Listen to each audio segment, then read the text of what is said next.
Salut tout le monde, c'est Anto de la team horrorscareweb.com. Nouvelle critique de film aujourd'hui, pas n'importe lequel, puisqu'il s'agit pas du film non plus majeur de Wes Craven, mais quand même d'un de ses meilleurs films d'horreur qu'il nous a réalisé. Je vais vous parler donc, comme vous pouvez le constater à l'écran, de La colline à des yeux, l'original de 1977.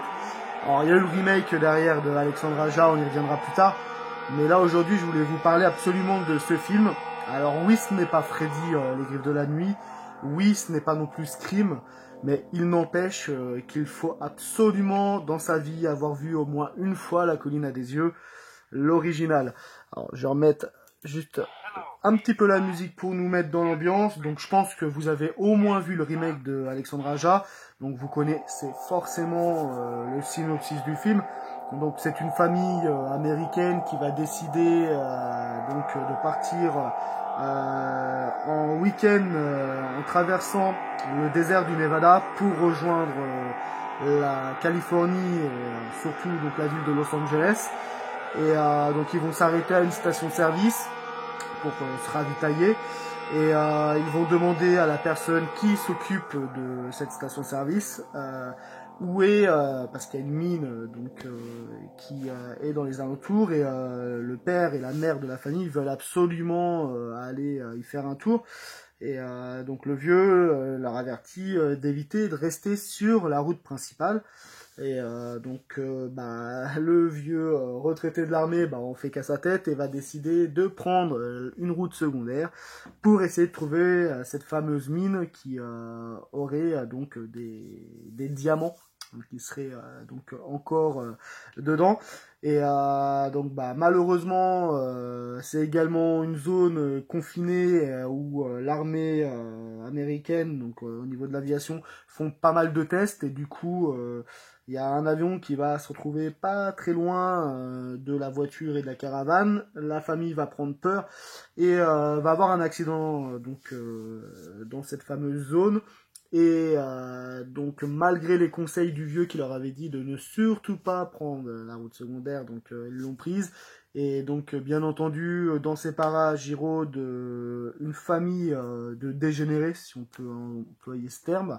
En fait il s'agit le vieux, il avait une femme, et ils ont eu un premier bébé qui était parfait.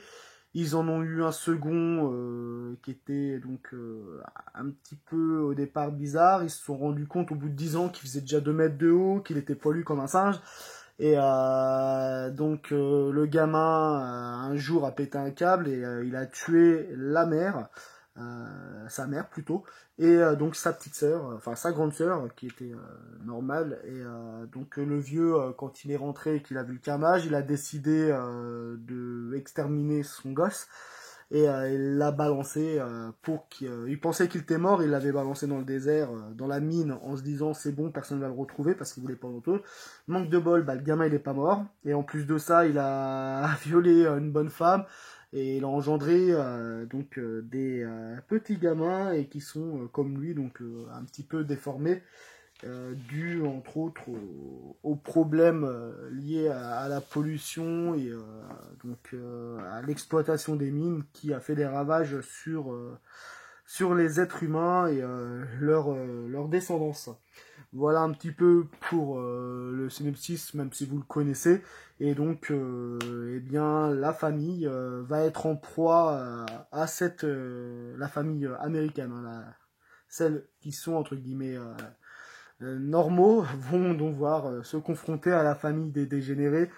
Et ils vont tout faire pour essayer de s'en sortir, parce qu'ils vont se faire attaquer, parce que la famille de dégénérés n'ont rien à manger, et du coup ils sont devenus cannibales et ils mangent un petit peu tout ce qui leur tombe sous la dent. Donc, voilà.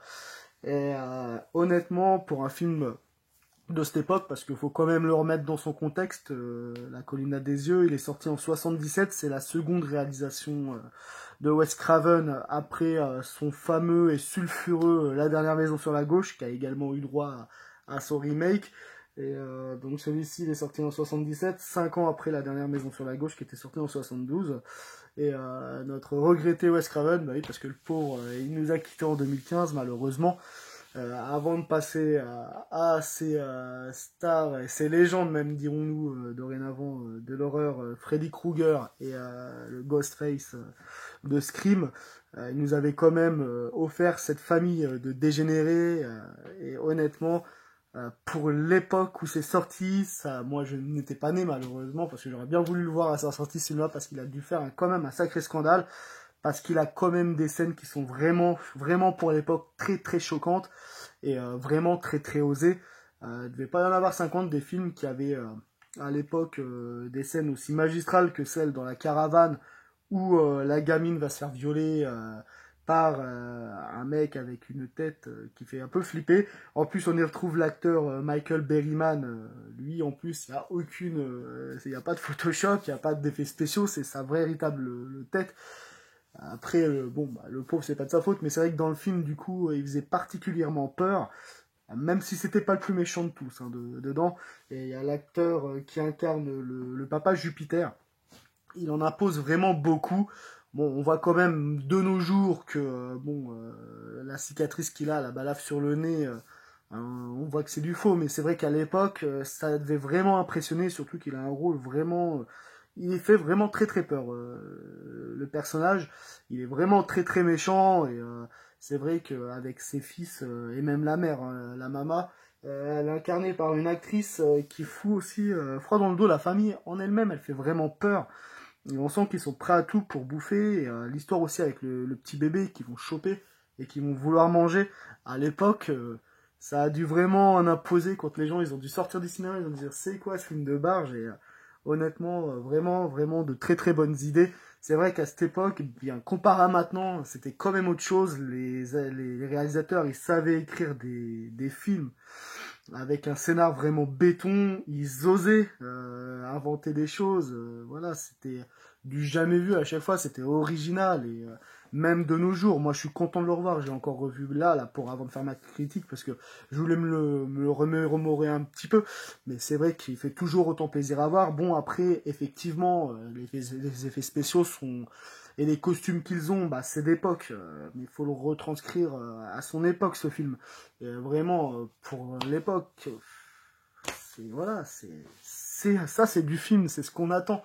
C'est des scènes chocs, des acteurs, même s'ils sont pas tous hyper bons. Je vois par exemple le jeune Bobby dedans, voilà, il fait pas, il a pas un rôle, enfin son rôle il est génial, mais le gamin en lui-même, voilà, on voit bien que c'est pas un acteur chevronné, mais malgré ça, c'est pas grave, on s'en fiche que les acteurs sont pas super bons, parce que l'histoire elle est tellement bien, on est tellement pris dans le film, voilà, c'est ça qu'on attend d'un film d'horreur, et vraiment la colline des yeux, il a tout ce qu'il faut pour passer un bon moment, il n'y a pas de temps mort, les scènes, mais il y a des scènes que j'aurais jamais imaginé qu'à cette époque-là, ils auraient été capables de faire. Il est très dur, si vous regardez bien, il y a quand même la scène où la gamine, elle se fait violer, sa sœur et sa mère qui rentrent dans la caravane, la fille, elle se fait massacrer devant les yeux de sa sœur qui vient de se faire violer par un mec difforme, et la mère qui se prend une balle également en même temps. Mais la tension à l'époque, voilà, ça me fait penser également au film Massacre à la tronçonneuse de Tom Hooper, pareil, où c'est une ambiance complètement, mais complètement survoltée, paranoïaque, c'est juste fabuleux. Et La Colline à des yeux fait partie de ces films qu'il faut absolument avoir vu. Euh, c'est vraiment un très très bon film. Ça montre également, je repense, parce qu'il y a également, il y a les acteurs, mais il y a également les chiens. Il y a 2 chiens dans le film. Ça montre également aussi, c'est vrai que c'est bien de le montrer que le chien est quand même le meilleur ami de l'homme et qu'il peut nous aider dans certaines situations. La Craven le met dedans et c'est bien parce qu'il faut montrer également que nous ne sommes pas seuls, qu'il y a d'autres êtres vivants qui sont bien, heureusement qu'ils sont là avec nous. Et vraiment, je trouve que La Colline des yeux, c'est vraiment un des films précurseurs qu'il faut avoir vu dans sa vie, ça c'est clair. En plus, ça dénonce un peu les méfaits de l'armée américaine, de ce qu'a provoqué également sur la santé des gens, d'avoir fait travailler les gens dans les mines. Voilà, pour l'époque, il a fait passer des messages également, pas toujours, c'est un petit peu maladroit, mais bon, en même temps, Wes Craven, là, c'était sa seconde réalisation après La Dernière Maison sur la gauche.